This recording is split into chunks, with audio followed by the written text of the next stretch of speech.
everyone, it's Elyce and welcome to my channel, Elyce Between the Ears.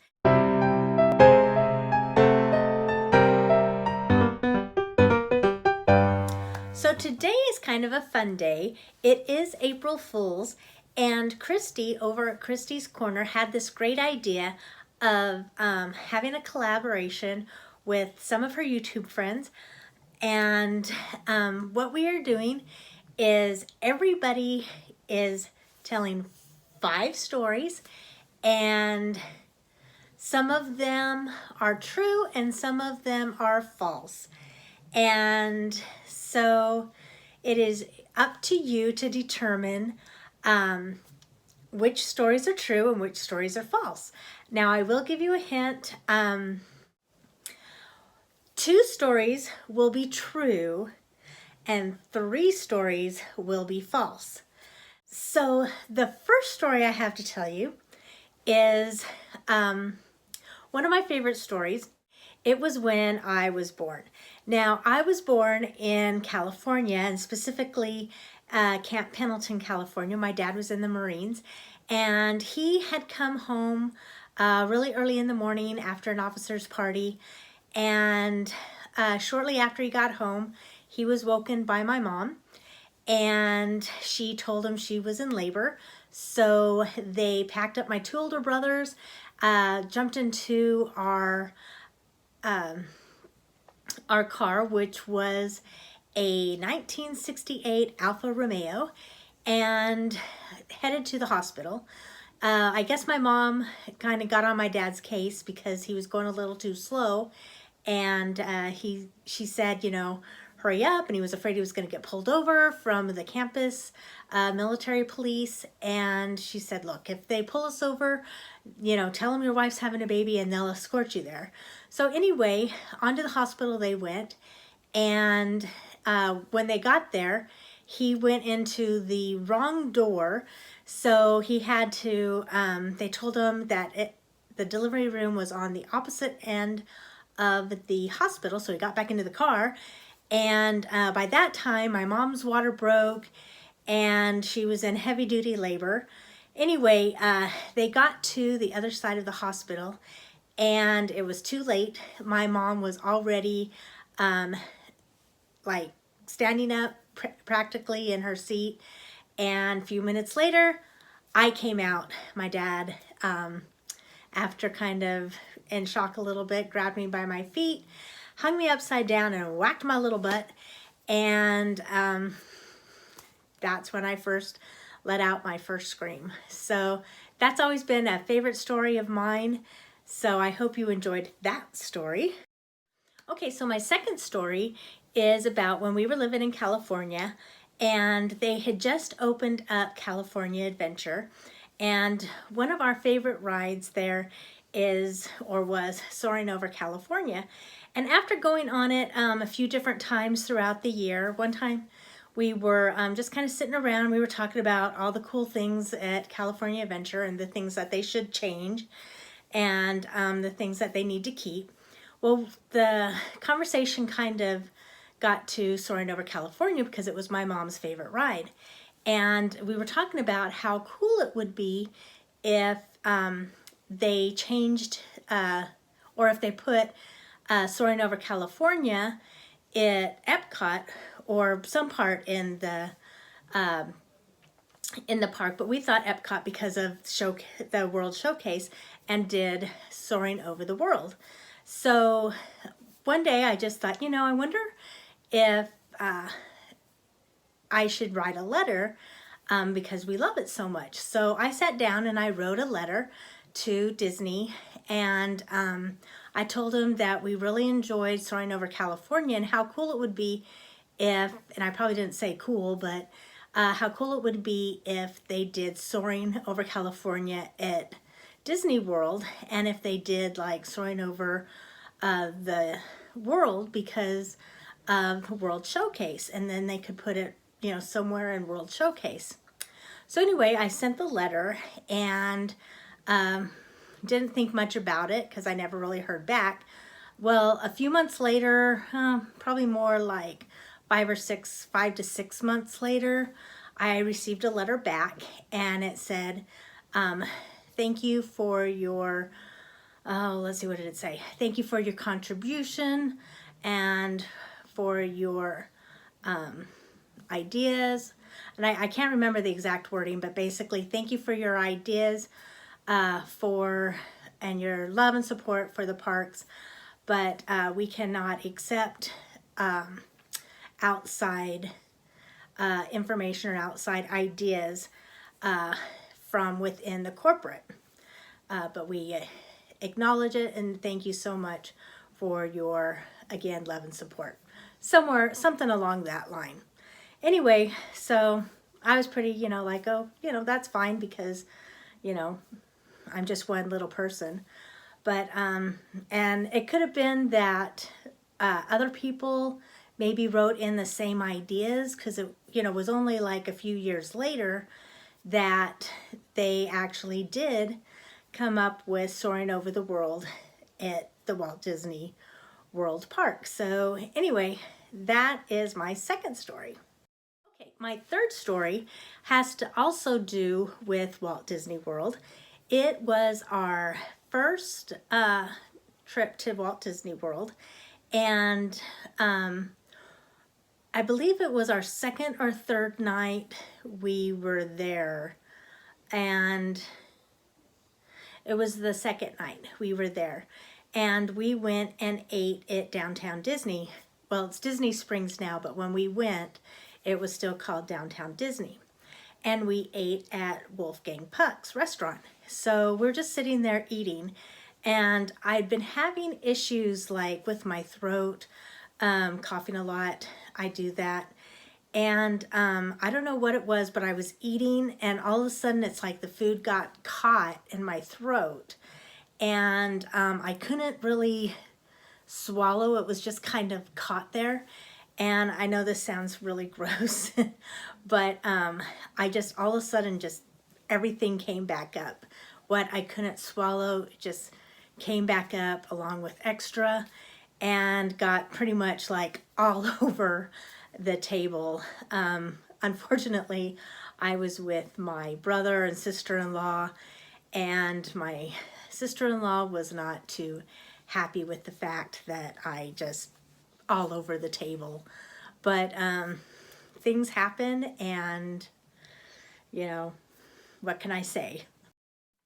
Okay, my fourth story is about another time at Disney World, and it was our first not so scary Halloween party, and my sisters and I dressed up as the Three Good Fairies, and my mom dressed up as Glenda the Good Witch. No, she dressed up as the Blue Fairy. That's right. So it was Three Good Fairies and the Blue Fairy. And we had gone back to the room. We'd spent, I think, the morning at Animal Kingdom and went back to the back room, changed into our Good Fairy costumes, and then went to the parks. Well, I don't know what it was, but from the moment we left the room at the hotel, we were like a huge hit. I mean, we walked across the pool, and we did it kind of like in a line, kind of like they walk in the movie together. And the bartender at the poolside bar had to take a picture of us, so we took a picture. And then all night long, it was like people were taking pictures of us. It was like nothing I've ever seen before. Every time we had a chance to stop, people would want to take a picture with us. I don't know if they thought we were the actual characters or what it was. But then towards the end of the night, we were leaving, and somebody again asked if they could take a picture with us. And we were outside of the Emporium, and we stood there, and somebody, and they came along and they took our picture. Well, by the time they were done taking our picture with them, there was a couple more people wanting to ask us if we wanted to take their picture. So we were like, okay. So we took a few more pictures, and then there were more people. And I looked down the main street, and there were like 10, 20 people in line to take pictures with us. And we had to wait, and we were taking pictures one right after another for like 15, 20 minutes. My sister says it's longer, it's more like a half hour, but it was about 15, 20 minutes. And the only way that we could escape it is when we finally got a break. I had to go to the bathroom really bad. I went into the Emporium and snuck out the outdoor. So that's how we got away from that line. So more people didn't come and take a picture with us. Is I just literally had to kind of sneak away so I could use the restroom. And then my mom came in and said that there were some people waiting for me to get out so they could take a picture with us. So I kind of call it like we were kind of like characters, but nowadays if you look into the guidelines of dressing up for Not So Scary Halloween, it says that you can't take pictures with people dressed up as characters. I don't know if that was because of us or if that was always the way it was. I don't remember reading that back then, but anyway, that was our time of being characters at the park. My last story is about another park. It also has world in it, but it is SeaWorld. And what it is I went to SeaWorld in California with my mom and my sister and my best friend. And as my best friend and I were leaving the park, I was eating cotton candy. And like I said earlier, I have issues swallowing. So I was eating this cotton candy, and it kind of got like, because of the moisture in the air, it kind of created this seal kind of around my throat. Well, inside my throat, it kind of created this seal, and I couldn't breathe. And I was kind of like trying to do the motions and everything, and I couldn't breathe.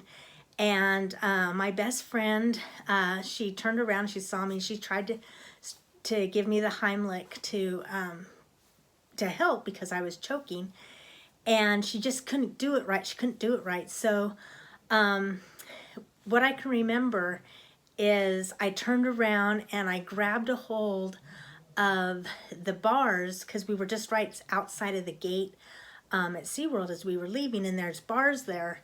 And I remember grabbing hold of the bars, trying to keep myself up. And my friend was trying to give me the Heimlich. And my mom and my sister had already like started headed towards the car, so they weren't around. Anyway, this nurse happened to come through, and she kind of saw what was going on. So she kind of pushed my friend aside, or said, "Let me help." I can't really remember. And she gave me the Heimlich, and I heard this pop. And when I heard the pop, I was able to finally breathe. And I mean, if it wasn't for her, I don't know what would have happened, because I could really feel myself like starting to get kind of weak and lightheaded. And that's one reason why I grabbed a hold of the bars, is because I could just feel my knees starting to buckle. So anyway, thank goodness for the nurse that was there to help me out. Okay, everyone, those are my 5 stories. Remember, 2 of them are truths and 3 of them are lies.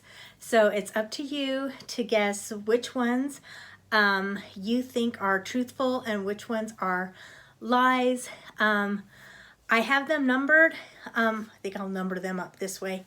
But anyway, let me know in the comments below which ones you think are lies and which one you think I'm telling the truth at. And maybe in a future video, I'll tell you which ones are right and which ones are. I may just tell you in the response to the comments which one are real and which one's lies. Anyway, but I think this was kind of fun to do, to remember some stories and to add stories. So anyway, if you like this kind of content, give it a big thumbs up. Remember, don't forget to comment which ones you think I'm lying about and which ones you think I'm telling the truth on. And I'm also going to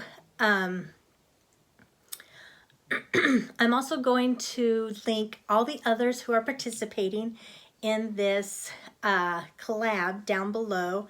I may put them right here as well, so you will know who's also participating. So be sure to go watch them. It'll be fun to see what stories they come up with and which ones are truthful for them as well. And again, thank you, Christy, for inviting me to do this really fun collab. I really enjoyed it. Stay tuned for other collabs that are coming out, and also some swaps that are coming out. And I hope you have a great day, a great week. Stay safe, stay healthy, and I'll see you next time. Bye.